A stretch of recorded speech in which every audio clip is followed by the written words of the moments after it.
Well, we're in 560 to 420 BC, before Christ, and of course we had 400 silent years, so we're looking at 6 different books.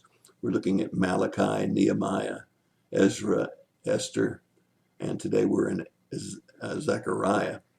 And in Zechariah, we're in the first section of Zechariah, which is rebuilding of the temple being restarted and his 8 visions.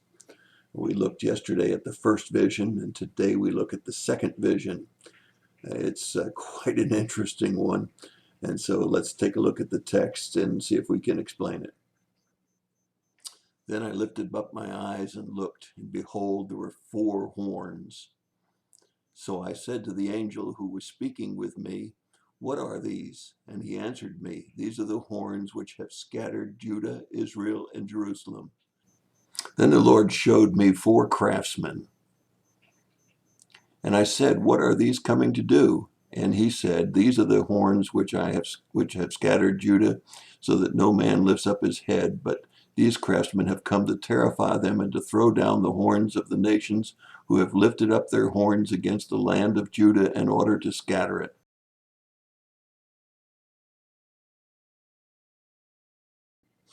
This is a difficult passage of scripture because if you look at the text, it talks in the past, and it says, which have, not are going to.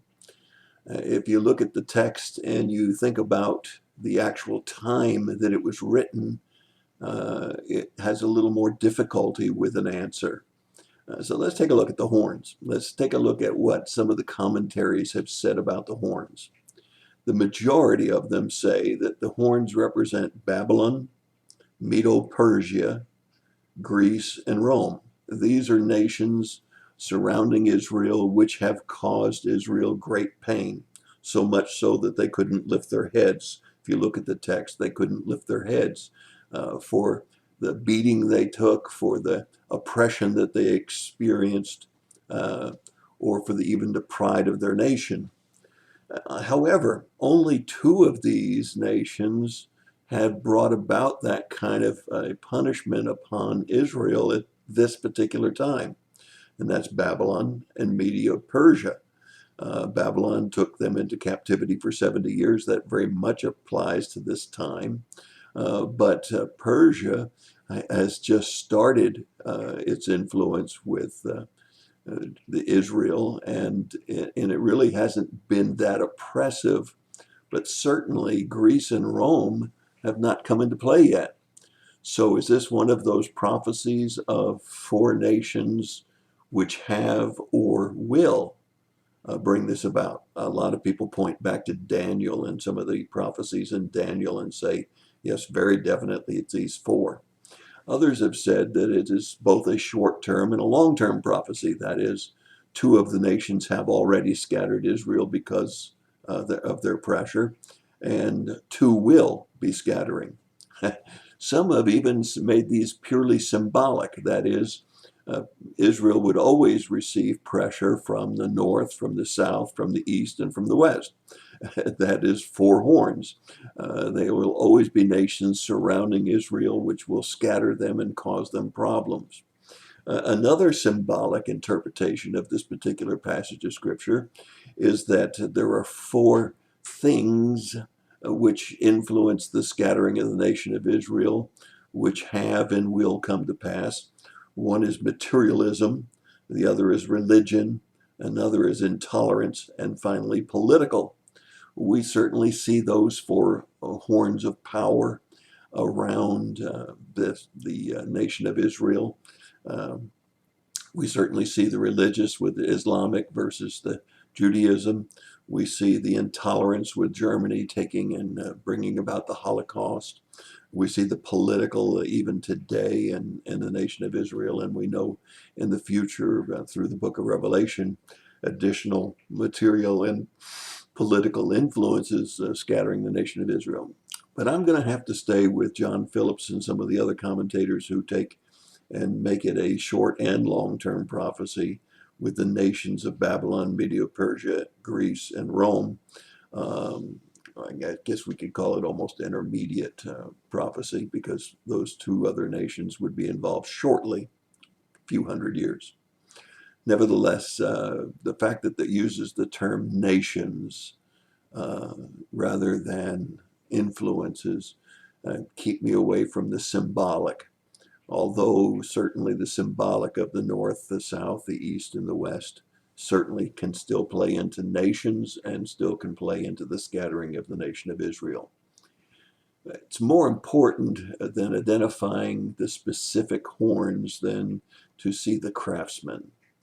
You don't need to name the craftsmen as Zerubbabel, Joshua, Ezra, and Nehemiah, although they certainly were ones that brought some pressure on those nations. They didn't crush those nations, as this prophecy seems to indicate.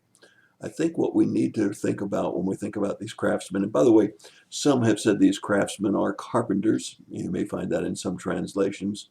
You might find them as metal workers, because the horns often were metal that signified power and might. Nevertheless, what these craftsmen did is they brought these powers to their knees. I don't think we can say that necessarily of Zerubbabel, Joshua, Ezra, and Nehemiah. They stood up to these powers. I don't think we can say that they brought them to their knees. So we've got to look at these craftsmen as being figures of history which actually brought the enemy to their knees. And what do we get from this? How do we apply this to our lives? Why did God record this for us? Well, I think very much like Vision 1, we have here in Vision 2 the fact that God is on his throne. God is in control. And God has got craftsmen that he can bring in anytime to take, whether it's a wood horn, like the horn on a rhinoceros, a bone horn, or whether it's a metal horn, such as some have speculated. It doesn't matter. God's craftsmen will take these enemies of Israel to their knees, to their knees. And you only have to look ahead in the book of Revelation to see that that's true. So what do we take away from this? God's on his throne. And there are no horns, no nations, no powers on earth that can do anything to God's people. Now, you say, well, gee, that's the nation of Israel. That doesn't apply to me. No. When the nation of Israel allowed themselves to be grafted back into the tree, or became part of the branches, so did the Gentiles become branches on the tree, or vines from the root.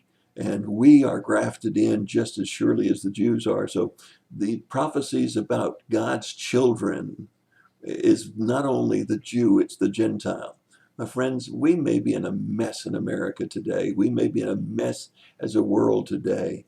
And we may be facing some additional major hardships in the future. But remember that God has craftsmen who will bring our enemy to their knees. And that's my thought for the day. God bless you and have a great day.